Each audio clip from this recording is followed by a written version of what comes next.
My name is Sarah, and this is my story. I'm married to Tom, a kind-hearted man with a smile that could light up the darkest room. We've been married for 4 years, but it feels like we've been together for a lifetime. We met at a local coffee shop, bumped into each other by accident, and the rest, as they say, is history.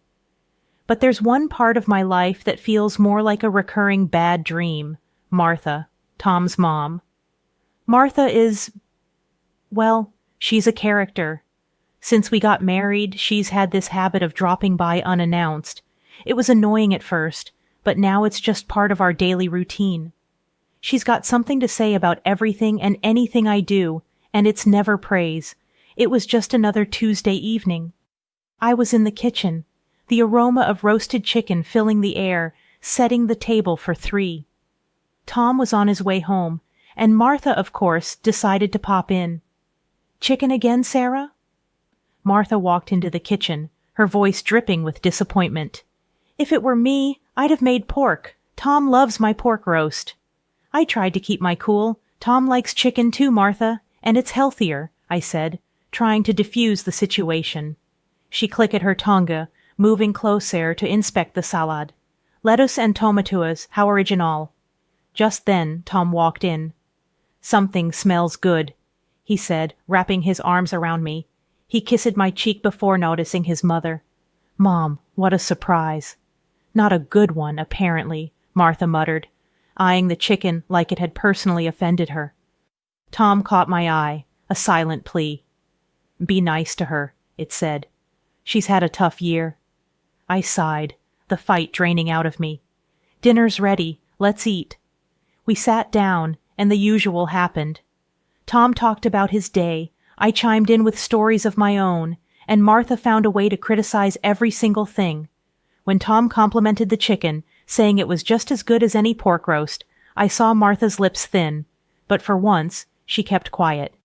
That night, as Tom and I cleaned up and Martha watched her favorite game show in the living room, I wondered how many more dinners like this I could take. It wasn't the chicken or the pork that was the problem. It was the constant feeling of not being good enough for the woman who mattered most to Tom. But as I looked at Tom, who was whistling while drying the dishes, I knew I'd endure it for him. Because that's what you do for love, right? You put up with a little rain to get to the rainbow, or in my case, a little bit of Martha to get to the rest of my life with Tom. If life were a straight road, mine had taken a turn into a lane with speed bumps named Martha. When I found out I was pregnant, Tom and I were over the moon. But joy comes with its own set of challenges. My job as an event planner was demanding, with hours as unpredictable as Martha's mood swings.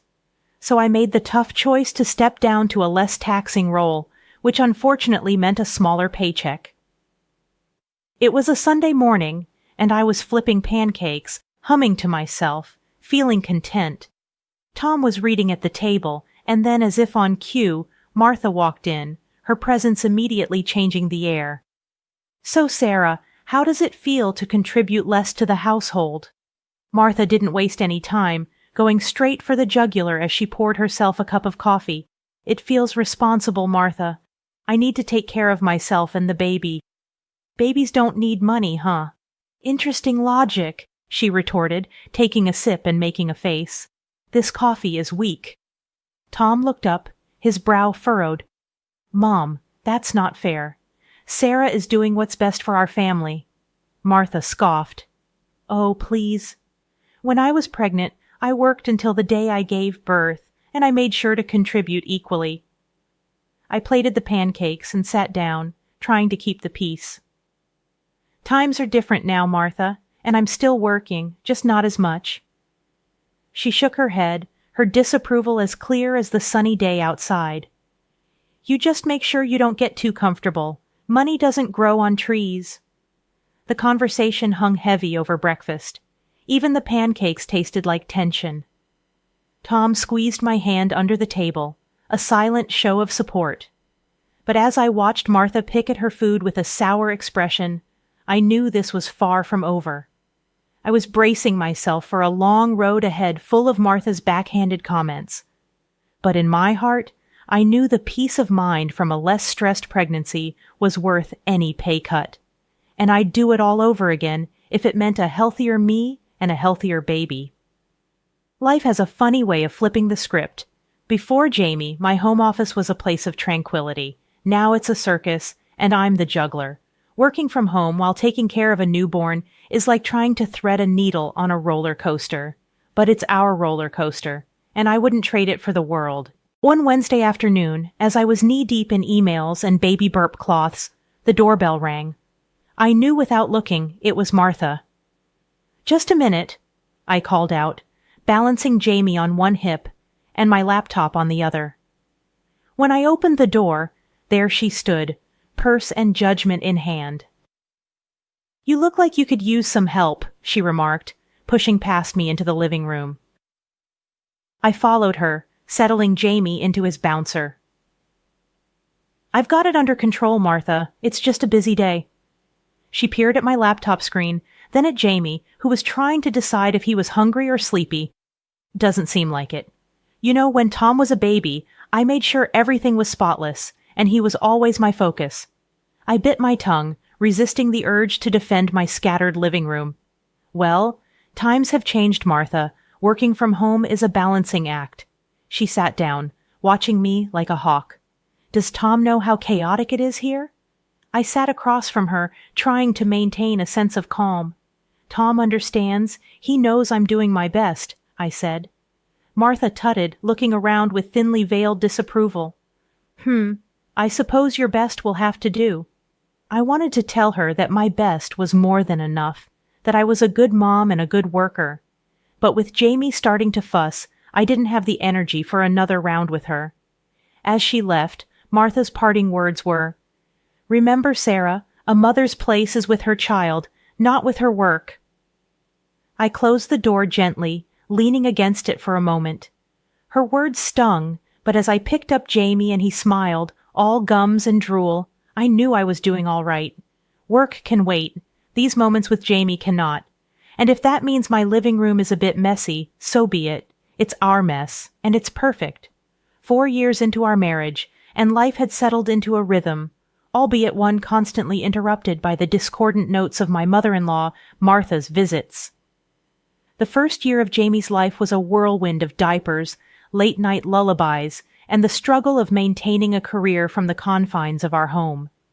Now, as I stepped back into the professional arena, my heart ached with the separation from my little boy, but also fluttered with the excitement of reclaiming a piece of my identity. The office was just as I remembered, yet everything felt different. Colleagues welcomed me back with smiles and gentle inquiries about Jamie.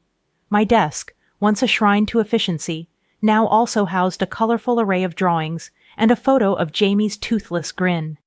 Each email I sent was punctuated by thoughts of him, each project plan a reminder of the plans I had for his future. Arriving home that evening felt like crossing a finish line. I was greeted by the music of Jamie's giggles as Tom, ever the doting father, flew him around the living room like an airplane. They were in their own world, and for a moment I was an outsider looking in. It was a pang of jealousy only a mother returning to work could understand. Before I could even kick off my shoes, the door swung open and Martha made her entrance. "Sarah, back to work, I see. And Jamie?" she asked, her tone laced with accusation. "He's been at daycare and he's doing great," I said, trying to keep my voice light as I took Jamie into my arms. She raised an eyebrow, a silent judgment I knew all too well. "Daycare at his age? I never would have." Tom intervened. "Mom, the world's different now. We're doing what's right for our family." Martha huffed, moving to the kitchen. "Well, I hope you know what you're doing." The conversation hung in the air, a stalemate of generational differences. Tom and I exchanged a weary look. This was our normal, a delicate dance of defending our choices. Dinner was a quiet affair. Jamie's high chair an island of cheer in a sea of unspoken tensions. Martha barely touched her food, her disapproval a palpable presence at the table. Afterward, as Tom put Jamie to bed, I found myself alone with Martha. "Martha, I know you don't agree with our choices, But I need you to trust that we're doing what's best for Jamie, I said, clearing the plates. She looked at me, her eyes softening for just a second. Sarah, I just want what's best for him too. I know, and I appreciate that, but best can mean different things, I replied, hoping to bridge the gap between us. She nodded slowly. I suppose you're right, but it doesn't mean I have to like it. As I finished the chores and sat down to catch up on some work, the house quieted down. I mulled over the day's events, the juggle between professional and personal, the constant scrutiny from Martha. Each thought was a thread in the complex tapestry of modern motherhood. Over the next few weeks, I found my stride, balancing deadlines with daycare drop-offs, boardroom meetings with bedtime stories. I was proving to myself, more than to Martha, that I could excel at both roles. But her words lingered like a shadow, a reminder of the tightrope I walked daily.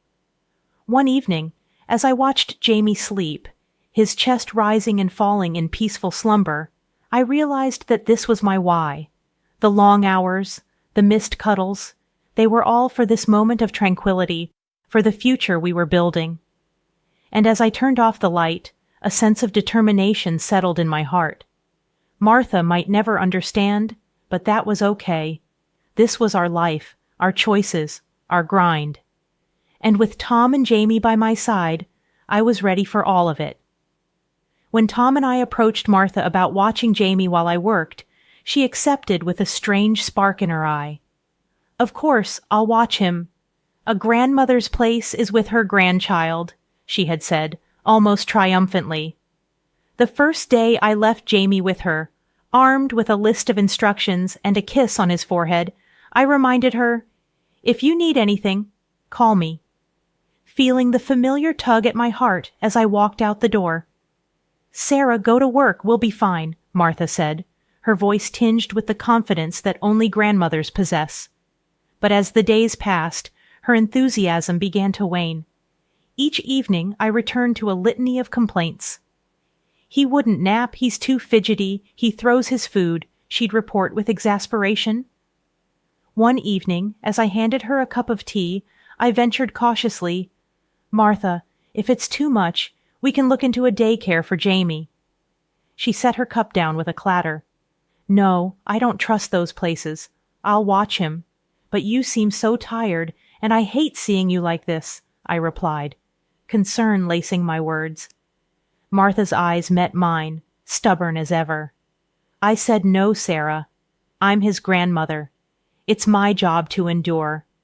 And who better to look after him than family?" Her refusal was a familiar dance, one where my suggestions were met with resistance, my concerns with cold rebuttal. "Okay, Martha, if that's what you want," I acquiesced, knowing that arguing was futile. Each morning I left Jamie in her care, my heart squeezed tight with worry. Each evening I returned to find Martha a little more worn, a little less patient, but always insistent that she would continue caring for him. Her resilience was as admirable as it was frustrating. Tom and I would talk after Jamie's bedtime, turning over options in quiet conversation. But we always circled back to Martha's steadfast refusal to let anyone else take over. Just when I thought we had settled into our new normal with Martha looking after Jamie, the unthinkable happened. I was in the middle of a work presentation when my cell phone buzzed incessantly in my pocket. Excusing myself, I stepped out to see Martha's number on the screen. "Martha, I'm at work. Is everything okay?" I answered, my voice tight with concern. "Sarah, I can't do this today. You need to come and get Jamie now." Martha's voice was frazzled. I felt a surge of anxiety. "What's wrong? Is Jamie all right?" I asked. "He's fine, but I'm not. I need you to come. I can't handle this," she insisted. Panic knotted my stomach. "I can't just leave work at a moment's notice, Martha. Can it wait until my lunch break?" There was a pause, and then, "You'll regret not coming," she said ominously, and hung up. My heart raced. I called back. No answer. I called the daycare to see if they could take Jamie last minute. They could, but I needed to drop him off. I rushed back to my presentation, my mind far from work. An hour later, as soon as I could, I hurried to my car, calling Martha again. Still no answer. Then, a call from an unknown number stopped me dead in my tracks. "Mrs. Thomas, this is Officer Daniels. We have Jamie here at the police station. A woman brought him in, said she couldn't care for him anymore." My breath caught in my throat. "I'll be right there," I said. I sped to the station, thoughts whirling in chaos. Tom met me there, his face pale with worry. "Mr. and Mrs. Thomas?" The officer greeted us. "Your son is safe. The woman," she said she was the grandmother, "left him here. She claimed she was feeling unwell." Relief flooded me at the sight of Jamie in the officer's arms, unharmed. "Thank you," I managed to say, taking Jamie into my embrace. Tom and I exchanged a look, the same question in our eyes. What do we do about Martha? We found her at home, sitting on the sofa, flipping through a magazine. "Mom, what happened? Why did you leave Jamie at the police station?" Tom's voice was a mix of anger and disbelief. Martha looked up, unfazed. "I told Sarah I couldn't do it. I wasn't feeling well and I needed rest." "But you left our son with the police?" I exclaimed, still holding Jamie tightly. She shrugged. "I knew they'd find you. I just needed some peace and quiet." Tom ran his hands through his hair, frustration etched on his face. "You can't just abandon a child, Mom, especially not your grandson," Martha sighed, a theatrical display of exhaustion. "Well, I told you I needed you to come, Sarah. You should have come." The implication that this was my fault stung, and I realized then that Martha's manipulations knew no bounds. This wasn't just about her being tired or ill. It was about control. As we put Jamie to bed that night, his small frame snuggled between us. The severity of Martha's actions sank in.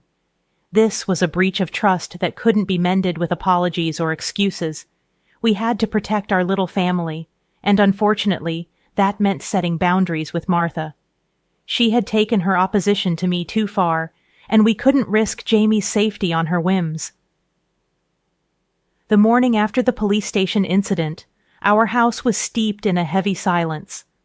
Tom and I sat at the kitchen table, cups of coffee untouched, while Jamie played with his toys on the floor, blissfully unaware of the storm brewing around him.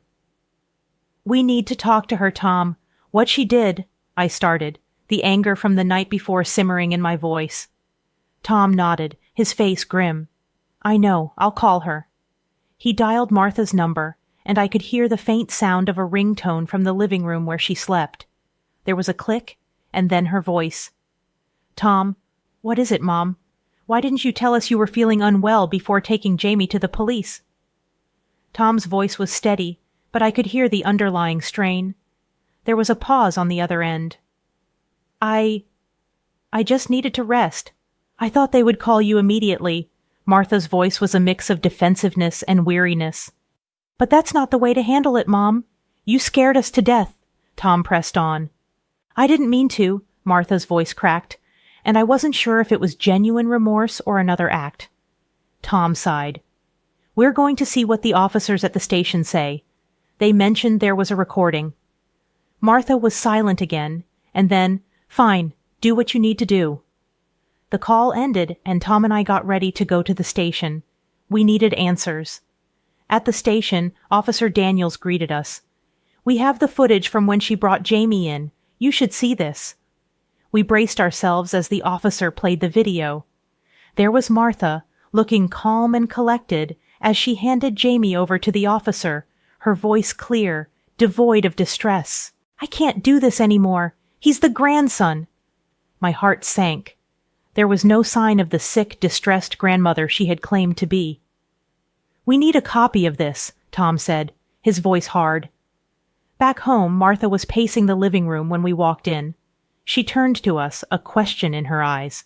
"We saw the footage, Martha," I said, my voice cold. "You weren't sick. You weren't in distress. You lied." Martha's face fell, and then unexpectedly she sat down, her shoulders slumping. I couldn't handle it," she said. Tom interrupted her. "You put Jamie at risk.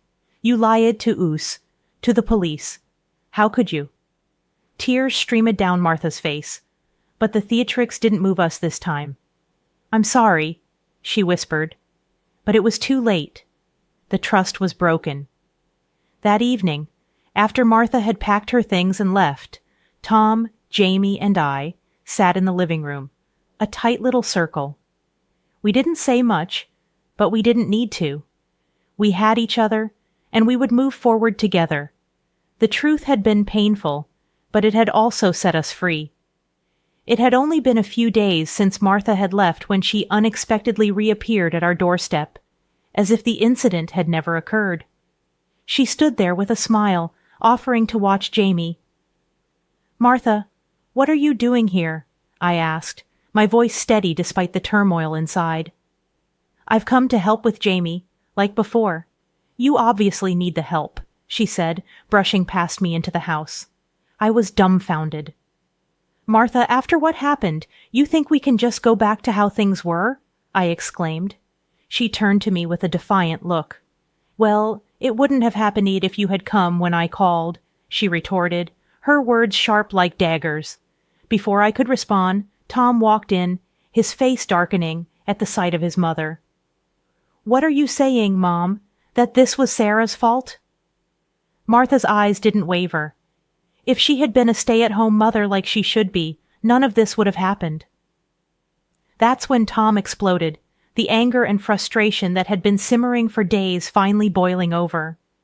"How dare you! You do this out of spite for Sarah, and you put Jamie in danger because of it." Martha recoiled as if slapped, her facade crumbling. "Tom, No, Mom, I don't want to hear it. You've crossed a line. You deliberately ignored Sarah, you neglected your grandson, and for what? To prove a point?" His voice was a crescendo of outrage. She tried to interrupt, to defend herself, but Tom wouldn't have it. "I can't trust you anymore, Mom. I don't want you here. I don't want to talk to you until you realize the gravity of what you've done." Martha looked between us, the realization dawning that she had indeed gone too far. Without another word, she turned and left, the finality of the moment hanging heavy in the air. Tom turned to me, his eyes filled with a mixture of regret and resolve. "I'm sorry, Sarah.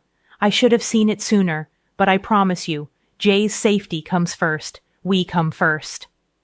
I nodded, the solidarity between us more potent than ever. "I know, Tom. We'll get through this, just like we always do, together." We knew the road ahead would be without Martha, at least for the foreseeable future. It was a painful but necessary decision, a line drawn to protect our son, our family, our peace.